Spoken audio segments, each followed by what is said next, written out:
అందరికీ నమస్కారం. కిరణ్స్ కిచెన్కి స్వాగతం. ఈరోజు మన నానమ్మల కాలం నాటి వాము పౌడర్ ఎలా తయారు చేయాలో చూద్దామండి. ఇది ఎంతో ఆరోగ్యానికి మంచిది. దీనికి ముందుగా కావాల్సిన పదార్థాలు 2 స్పూన్ల వాము, 4 స్పూన్ల శనగపిండి అండి, తిరగమాత గింజలు, శనగపప్పు, జీలకర్ర, ఆవాలు, తర్వాత 1 స్పూన్ కారము, 1 స్పూన్ ఉప్పు. ఇది తయారు చేసుకోవడం చాలా ఈజీ అండి. జస్ట్ 2 నిమిషాలు అయిపోతుంది. కానీ దీని హెల్త్ బెనిఫిట్స్ మాత్రం కౌంట్లెస్. మనకు వాము ఎంత ఆరోగ్యానికి మంచిదని అందరికీ తెలిసిందే. మనం రెగ్యులర్గా బజ్జీలు, వడలు తయారు చేసుకున్నప్పుడు వేసుకుంటారు. కానీ ఇలా పొడి తయారు చేసి పెడితే పిల్లలకి ఆరోగ్యానికి చాలా మంచిది. రోజు తినిపించినా బెటరే అండి. ఇది ముందుగా వాము తీసుకొని మెత్తటి పొడిగా నూరి పక్కన పెట్టుకోండి. ఒక కడాయి పెట్టుకొని 2 స్పూన్ల నూనె వేసి గార్లిక్, ఇది ఇష్టం ఉన్న వాళ్ళు వేసుకోండి, ఇష్టం లేని వాళ్ళు లేదండి. కొద్దిగా ఒక 4-5 వెల్లుల్లి రెబ్బలు వేసి అది బాగా వేగిన తర్వాత తిరగమాత గింజలు వేసేసేయండి. ఇవన్నీ 1/2 స్పూన్ తీసుకున్నామండి, ఎక్కువ అక్కర్లేదు. 1/2 స్పూన్ అన్నీ 1/2 స్పూన్ తీసుకున్నాం.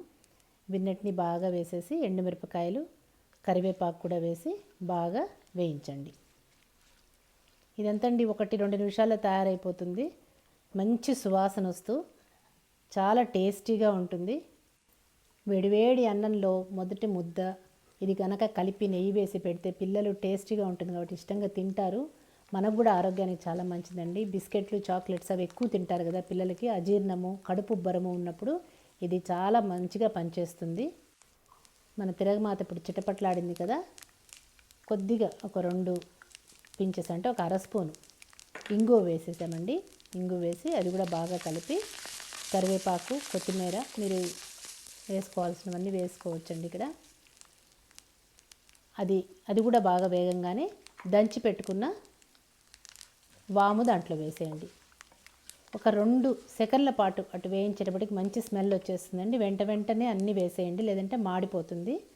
వెంటనే కారము, పసుపు, కొద్దిగా ఉప్పు వేసి బాగా వేయించేసేసి మనం పెట్టుకున్నాం కదా శనగపిండి, అది కూడా వేసేసి సిమ్లో పెట్టి, గ్యాస్ని బాగా సిమ్లో పెట్టి వేయించండి.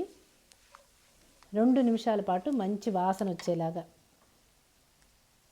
వేయించాలి. మన శనగపిండి ఉండలు లేకుండా చూసుకొని, లంప్స్ లేకుండా చక్కగా అన్నీ బాగా మిక్స్ అయ్యేటట్టుగా శనగపిండిలో కూడా ఆ పచ్చితనం పోయేలాగా బాగా కలపండి.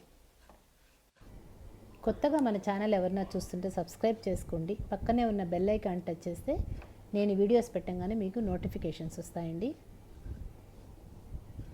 చూసారా, అంతా వేసుకున్న తిరగమాత, వాము పొడి, మన శనగపిండి అంతా బాగా కలిసి వేగేదాకా బాగా కలిపి ఉండలు లేకుండా బాగా కలుపుకొని గ్యాస్ ఆఫ్ చేసేసేయండి. చాలండి, బాగా వేగిపోయింది కదా, మంచి వాసన వస్తుంటుంది. బాగా చల్లారనివ్వండి దీన్ని.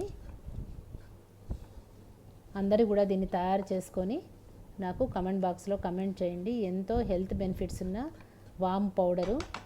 ఈ కడుపు ఉబ్బరం ఉన్న వాళ్ళకు, డైజెస్టివ్ ప్రాబ్లమ్స్ ఏమున్నా కూడా ఇది మంచి మెడిసిన్ అండి. ట్రై చేయండి. అంతే, బాగా చల్లారిన తర్వాత మన గాజు బాటిల్ దేంట్లోనే పోసి పెట్టుకుంటే మీకు నిల్వ ఉంటుంది.